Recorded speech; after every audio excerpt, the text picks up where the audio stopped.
നമ്മുടെ ട്രിപ്പിന്റെ ബാക്കി സ്റ്റോറീസ് ആണ് ഈ കാണാൻ പോകുന്നത് കേട്ടോ. സോ 11 മണിക്ക് ചെക്ക് ഇൻ ചെയ്തിട്ട് 5-നായിരുന്നു ചെക്കൗട്ട് ഉണ്ടായിരുന്നു. ഈ കാണുന്നതാണ് ശരവണം ഹോളിഡേയ്സ് കേട്ടോ. സോ നമ്മൾ ശരവണം ഹോളിഡേയ്സിന്റെ ഹൗസ് ബോട്ടിലായിരുന്നു നമ്മൾ ബുക്ക് ചെയ്തിട്ടുണ്ടായിരുന്നത്. നമ്മൾ കയറുമ്പോൾ തന്നെ വലിയ സ്പേഷ്യസ് ആയിട്ടുള്ള ഒരു ഹോളിൽ ഡൈനിങ്ങും ഉണ്ട്, അതുപോലെ തന്നെ ചെറിയൊരു സോഫ ഒക്കെ ഇട്ടിട്ട് നമുക്ക് ഇരുന്ന് കാഴ്ച കാണാനുള്ള സെറ്റപ്പ് ഒക്കെ ഉണ്ടായിരുന്നു. കയറി ചെന്നപ്പോൾ തന്നെ അവർ നമുക്ക് വെൽക്കം ഡ്രിങ്ക് എല്ലാം തന്നിട്ടുണ്ടായിരുന്നു. ഹൗസ് ബോട്ടിന്റെ ഡീറ്റെയിൽ വീഡിയോ ഞാൻ മുന്നിട്ടിട്ടുണ്ടായിരുന്നു. സോ എല്ലാവരും ഒന്ന് കയറി ചെക്ക് ചെയ്ത് നോക്കാം. ഈ ചേട്ടനായിരുന്നു നമ്മുടെ ഹൗസ് ബോട്ട് ഓപ്പറേറ്റർ. പിന്നെ നമ്മുടെ കിച്ചൺ ആയിരുന്നു കേട്ടോ ഇത് വന്നിട്ടുണ്ടായിരുന്നു. നമ്മൾ ചെന്നപ്പോഴത്തേന് നമുക്കുള്ള ലഞ്ച് പ്രിപ്പറേഷനൊക്കെ അവർ ഓൾറെഡി സ്റ്റാർട്ട് ചെയ്തിട്ടുണ്ടായിരുന്നു.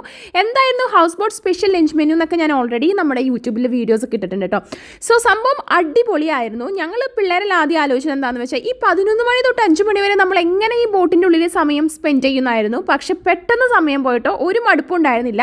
കയറി കുറച്ച് കഴിഞ്ഞപ്പോഴത്തേനും എല്ലാവരും ഫുൾ പവർ ഓൺ ആയിരുന്നു ഗൈസ്. പാട്ടെല്ലാം വെച്ച് ഡാൻസ് കളിയും പാട്ട് അടിച്ച് തിമിർത്തിട്ടുണ്ട് നമ്മൾ. പിന്നെ കുറച്ച് കഴിഞ്ഞപ്പോൾ നമ്മുടെ ഓപ്പറേറ്റർ ചേട്ടൻ മാറി നമ്മളെല്ലാവരെയും കൊണ്ട് ബോട്ട് ഓടിപ്പിച്ചു. അതെല്ലാം കഴിഞ്ഞ് നമ്മൾ ഒരു ഡ്രിഫ്റ്റിംഗ് ഒക്കെ ചെയ്ത് സ്പീഡ് ബോട്ടിലൊക്കെ കയറി. പിന്നെ ലഞ്ച് ഞാൻ ഓൾറെഡി വീഡിയോയിലിട്ടുണ്ടായിരുന്നു. ആലപ്പുഴയാണ് നമ്മുടെ ഡെസ്റ്റിനേഷൻ എന്ന് പറഞ്ഞപ്പോൾ തന്നെ ഞാൻ വെയിറ്റ് ചെയ്തിരുന്നതായിരുന്നു അവിടുത്തെ ലഞ്ച് കഴിക്കാൻ വേണ്ടിയിട്ട്. കായലിൽ നിന്ന് നല്ല ലൈവായിട്ട് പിടിച്ച മീനൊക്കെ പൊരിച്ചിട്ടുള്ള ഒരു ലഞ്ച് ഉണ്ടല്ലോ, വേറെ ലെവലായിരുന്നു. ഈ ലഞ്ച് എല്ലാം കഴിഞ്ഞിട്ട് നമ്മൾ ഒരു ഇച്ചിരി നേരം റെസ്റ്റ് എടുക്കാൻ വേണ്ടി ബെഡ്റൂമിൽ പോയപ്പോൾ ഉള്ള വ്യൂ ആയിരുന്നു കേട്ടോ അത്.